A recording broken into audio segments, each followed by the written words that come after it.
obra que eu escolhi é a de Machado de Assis, A Cartomante.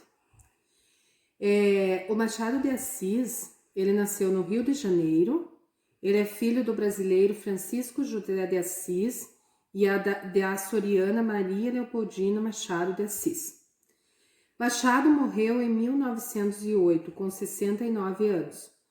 Ele foi o fundador da Academia Brasileira de Letras, precursor do realismo brasileiro e é considerado até hoje o maior escritor brasileiro.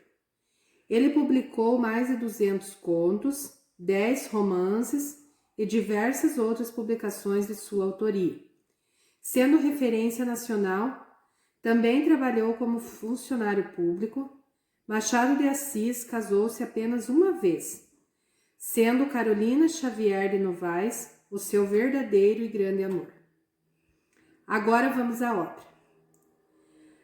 No ano de 1869, no Rio de Janeiro, Machado de Assis escreve o enredo A Cartomante, sendo ela uma mulher de uns 40 anos, olhos grandes, magra, italiana.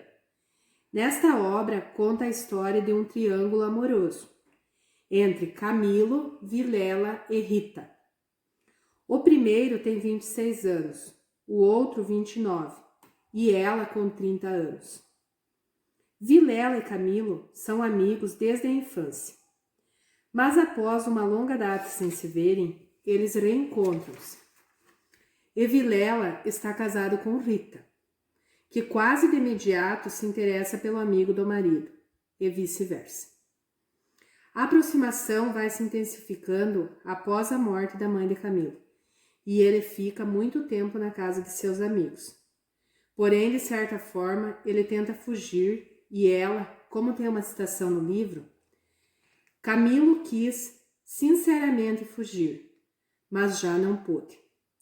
Rita, como uma serpente, foi se acercando dele, envolveu-o todo, fez-lhe estalar os ossos num espasmo e pingou-lhe o veneno na boca. Ele ficou atordoado e subjugado. Vexame, sustos, remorsos, desejos, tudo sentiu de mistura. Mas a batalha foi curta e a batalha delirante. Adeus escrúpulos. Na trama inicial, Rita vai até uma cartomante para saber se o seu destino era ao lado de Camilo ou não, que diz a ela que a sua felicidade era com ele sim, e os dois teriam como viver esse amor até o fim das suas vidas. E Rita chega a comentar o ocorrido com Camilo, que diz que a ama e que sempre estarão juntos e ainda serão muito felizes, pois ele não acredita em cartomantes. Ser feliz mesmo sabendo que está traindo um amigo? O tempo passa, tudo parece bem, mas chega uma carta até Camilo, onde o remetente diz saber do seu romance com Rita. Ele a encontra, conta o ocorrido e os dois ficam desesperados e se afastam. Inclusive Camilo deixa de frequentar a casa de Vilela e da sua esposa. Passados uns dias, Camilo recebe um chamado para ir até a casa de Vilela com urgência. Ele, muito amedrontado e pensativo, sai a vagar pelas ruas. Então para em frente à casa da cartomante e, num impulso, entra para fazer uma consulta. Ela o tranquiliza, dizendo estar tudo bem e que o seu amor por Rita era verdadeiro e que os dois ficariam juntos. Então ele lhe paga uma boa quantia e vai embora tranquilo e feliz. Então, chegando lá na casa do Vilela, ele já está a esperar Camilo no portão. Ele, muito assustado, entra.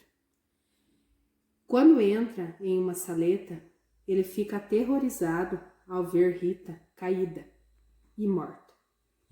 E então Vilela mata Camilo em seguida, conforme o trecho do livro que vou ler agora. Entrando Camilo, não pôde sufocar um grito de terror. Ao fundo, sobre o canapé, estava Rita morta e ensanguentada. Vilela pegou-o pela gola e, com 2 tiros de revólver, esticou o morto no chão. Então assim o conto chega ao fim, nos deixando a pensar, a refletir. Quem contou para Vilela sobre essa traição? A vidente mentiu? A vidente queria apenas o dinheiro deles? Ou ela sabia de toda a verdade? São algumas das perguntas que ficam no ar. Uma das características da prosa de Machado de Assis é o mistério que ele sempre deixa no ar em suas obras. As indagações que o leitor se faz ao término da leitura de sua obra. Também os personagens da trama são seres dotados de contradições, são complexos, e essas são as características do realismo. Adultérios, traições entre famílias, amigos, amores. Isso são críticas sociais relevantes até hoje, pois na época da burguesia quem comandava o Brasil, e isso acontece até hoje ainda. O conto foi publicado originalmente no jornal Gazeta de Notícias do Rio de Janeiro como uma forma de denunciar o adultério comuns da época.